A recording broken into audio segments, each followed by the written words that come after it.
भारत में लोकतंत्र है, भारत में बोलने की आजादी है और इस वजह से अलगाववादी भी ये सवाल उठाते हैं और पाकिस्तान भी प्रोपेगेंडा करता है। हिंदुस्तान कभी प्रोपेगेंडा नहीं करता, लेकिन सवाल यह है कि पीओके को पाकिस्तान के अत्याचारों से आजादी कब मिलेगी, कैसे मिलेगी। यह सवाल इसलिए बहुत ज्यादा गंभीर है क्योंकि कहीं भी और कभी भी पाकिस्तान के कब्जे वाले कश्मीर के हालात पर चर्चा नहीं होती है। जम्मू और कश्मीर की बात सभी करते हैं, लेकिन कोई भी बुद्धिजीवी, कोई भी मानवाधिकार कार्यकर्ता पीओके के मामले पर कभी बात नहीं करता। पीओके पूरी दुनिया के लिए एक रहस्यमयी इलाका बना दिया गया है, जबकि वहां पर वर्षों से पाकिस्तान के अत्याचार के खिलाफ आवाज उठती रही है। जान से प्यारी आजादी, जान से प्यारी आजादी, हम छीन के लेंगे आजाद कश्मीर। किसी भी आयन और कानून के रूप से पाकिस्तान का हिस्सा न था और न है। इन्हें देनी पड़ेगी आजादी, पाकिस्तान से लेंगे आजादी। ये मुल्क कश्मीरियों का है, ये मुल्क गैरतमंद माओ के बेटों का है, ये मुल्क इज्जत वाली बहनों के बेटों का है, ये मुल्क उन्हीं को वापस मिलेगा। इनको एक दिन यहाँ से जूते खा के वापस जाना पड़ेगा। ये पाकिस्तान के कब्जे वाले कश्मीर की गूंजती आवाज है, जिसे अब तक दुनिया के सामने आने से रोका जाता रहा है, लेकिन ये आवाज अब न रुकेगी और न ही दबेगी। पीओके के अंदर कोटली से लेकर मुजफ्फराबाद तक और मुजफ्फराबाद से लेकर गिलगित तक पिछले एक वर्ष में लोग सड़कों पर निकल रहे हैं और पाकिस्तान के खिलाफ प्रदर्शन कर रहे हैं।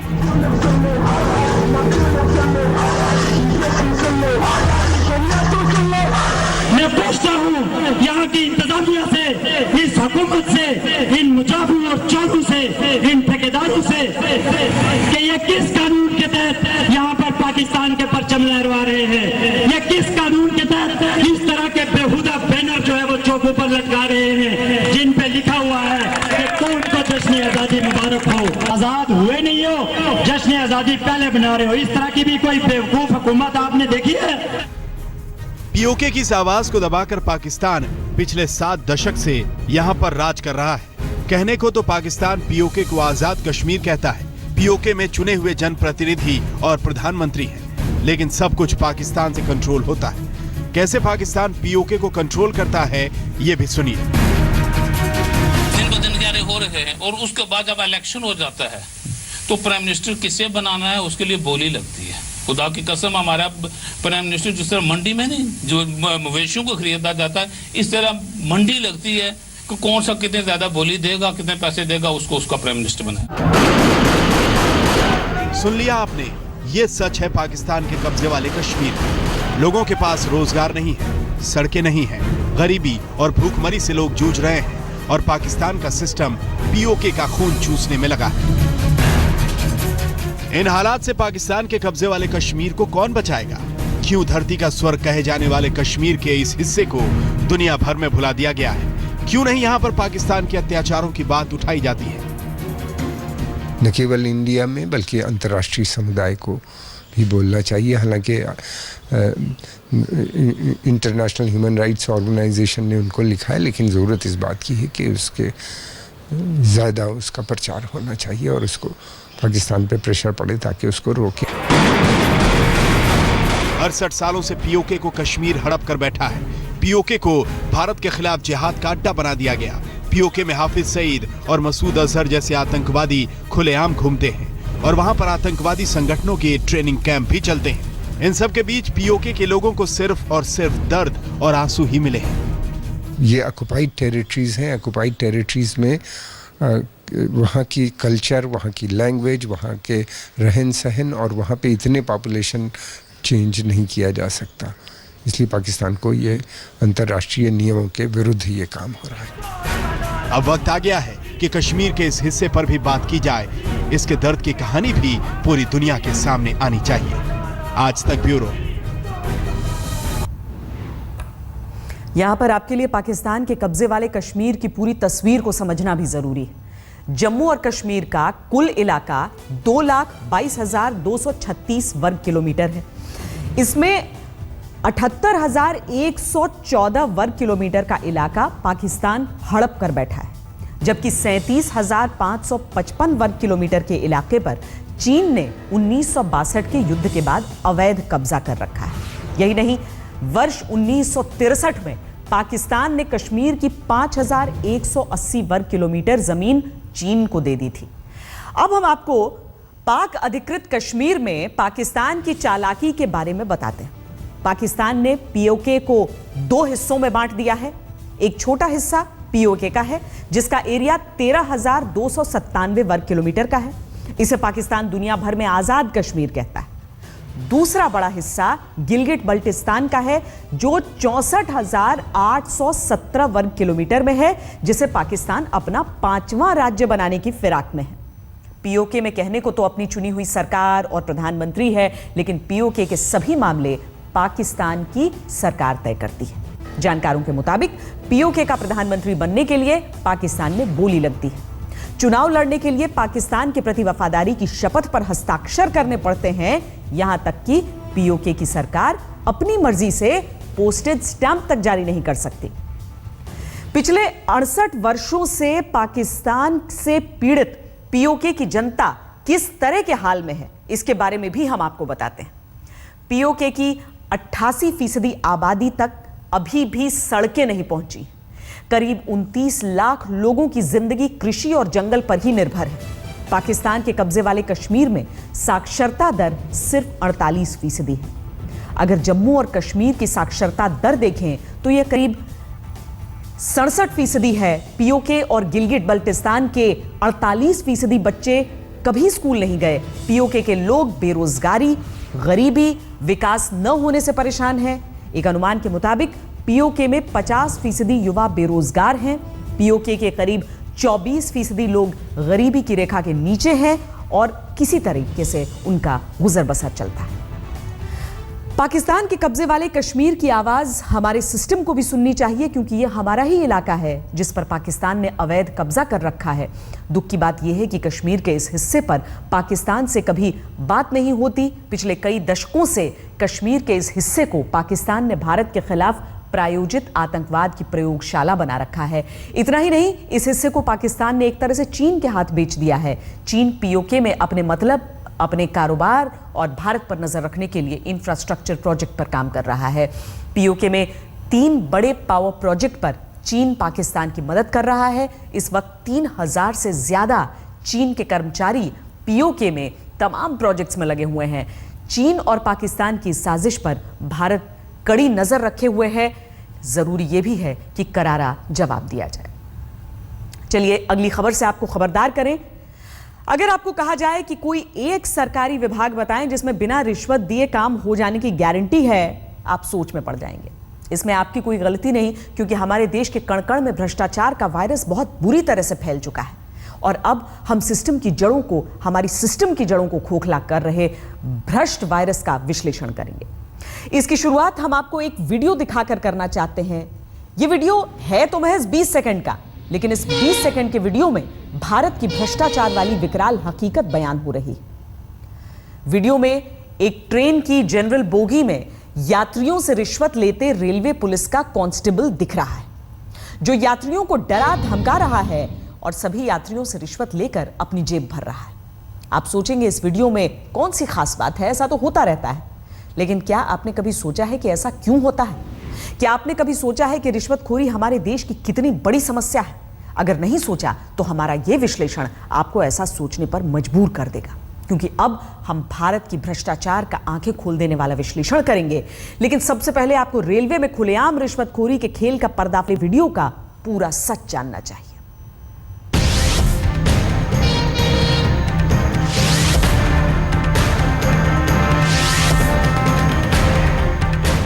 रिश्वत की पटरियों पर कैसे भ्रष्टाचार की रेल फुल स्पीड से दौड़ती है, ये वीडियो इसी का ताजा उदाहरण है।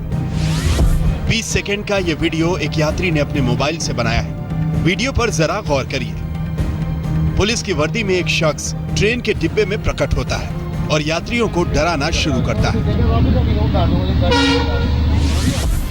ट्रेन के यात्री अपनी अपनी सीटों पर बैठे रहते हैं और फिर चंद सेकंड में ही रेलवे कांस्टेबल का रिश्वत वसूलने वाला धंधा शुरू हो जाता है। रिश्वत नंबर 1।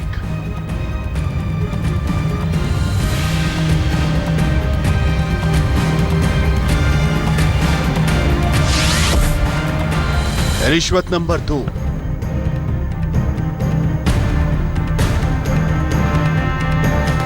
रिश्वत की रकम को अपनी जेब में रखकर कांस्टेबल शान से आगे बढ़ जाता है और मोबाइल रिकॉर्डिंग रुक जाती है।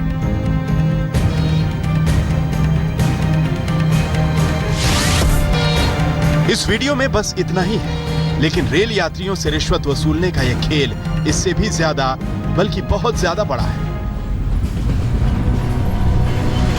अगर आप रेल में अक्सर सफर करते हैं तो आपको पता होगा कि रेलवे पुलिस के जवान जनरल बोगी में सफर करने वाले यात्रियों से सीट देने की एवज में इसी तरह उगाही करते हैं।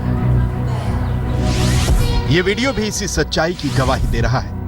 यह वीडियो रेल में सफर कर रहे यात्री कुनिक गॉड ने अपने मोबाइल कैमरे में रिकॉर्ड किया और फिर 8 अप्रैल को रेल मंत्रालय के ट्विटर हैंडल पर पोस्ट कर दिया। रेलवे को सुधारने के लिए सोशल मीडिया पर एक्टिव रेल मंत्रालय ने वीडियो पर कार्रवाई की और 6 दिन के अंदर अंदर रिश्वत वसूलने वाले कांस्टेबल की पहचान से लेकर गिरफ्तारी तक हो गई। सुरेश प्रभु जी ने इसे हैक करके इसे रेलवे इंडिया को मतलब हम लोगों को दिया गया और फिर हम लोग इसको डिफरेंट जोन में डिस्ट्रीब्यूट कर दिए, क्योंकि इसमें कहीं भी ये सोर्स पता नहीं चल रहा था कि कहाँ का है, किस ट्रेन का है। ये देने के बाद इस फोटोग्राफ के बल पे, इस क्लिपिंग के बल पे ये खोज करके निकाला गया कि ये कांस्टेबल जो है वो अमित मलिक है और ये गाजियाबाद जीआरपी का जो स्टेट पुलिस का पार्ट है।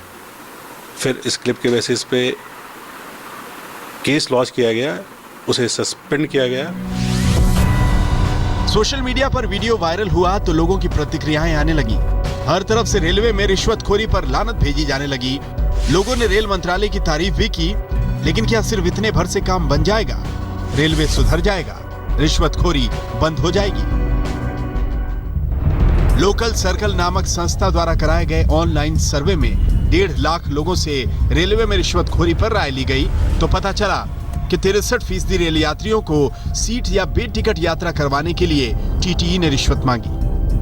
करीब 17% रेल यात्रियों ने माना कि उन्होंने रेलवे स्टेशन पर दलालों या एजेंटों से टिकट खरीदा, जबकि 9% लोगों ने कहा कि रेलवे टिकट हासिल करने के लिए उन्होंने गलत तरीकों का इस्तेमाल किया।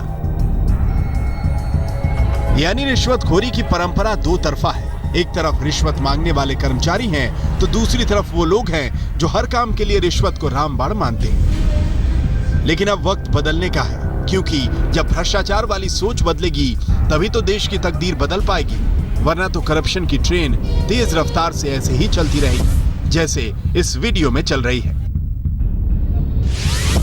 आज तक ब्यूरो।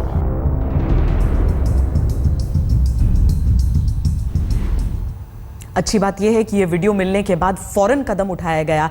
जितनी तेजी से एक्शन होता है वही खौफ भरता है ऐसे भ्रष्ट लोगों के मन में। भारतीय रेलवे को अपनी ट्रेनों की रफ्तार औसतन 10 किलोमीटर बढ़ाने में 43 साल लग गए, लेकिन आजादी के बाद से ही भारतीय रेलवे में रिश्वतखोरी की बुलेट ट्रेन इतनी तेज रफ्तार से दौड़ रही है कि सबसे भ्रष्ट सरकारी विभागों की लिस्ट में भारतीय रेलवे नंबर 1 पर है। केंद्रीय सतर्कता आयोग की रिपोर्ट के मुताबिक साल 2013 के दौरान भ्रष्ट सरकारी कर्मचारियों के खिलाफ कुल 35,332 शिकायतें दर्ज हुई। इसमें सबसे ज्यादा 12,776 शिकायतें रेल कर्मचारियों के खिलाफ थी। दूसरे नंबर पर बैंक कर्मचारियों के खिलाफ 6,836 शिकायतें मिली। दिल्ली सरकार के 3,572 कर्मचारियों द्वारा रिश्वत मांगे जाने की भी शिकायत हुई। सबसे भ्रष्ट सरकारी विभागों की लिस्ट में चौथे नंबर पर आयकर विभाग है, जहां के 3,468 कर्मचारियों पर रिश्वत मांगने का आरोप लगा।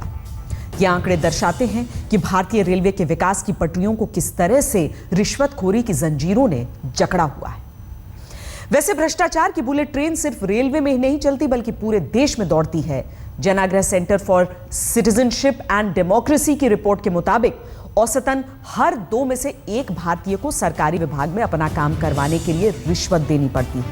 शहरी भारत में रहने वाला हर भारतीय एक साल में औसतन 26,932 रुपए की रिश्वत देता है। यानी हर साल भारत में 6,29,675 करोड़ रुपए की रिश्वत का आदान प्रदान होता है। अब आप सोचेंगे कि रिश्वत में दिया गया कितना कितना पैसा किस किस की जेब में जाता है, तो ये भी आपको बता देते हैं। शहरी भारतीयों द्वारा दी गई 30% रिश्वत की रकम पासपोर्ट वेरिफिकेशन के दौरान सरकारी कर्मचारी की जेब में जाती है। 25% रकम ट्रैफिक पुलिस को रिश्वत में देने में खर्च हो जाती है।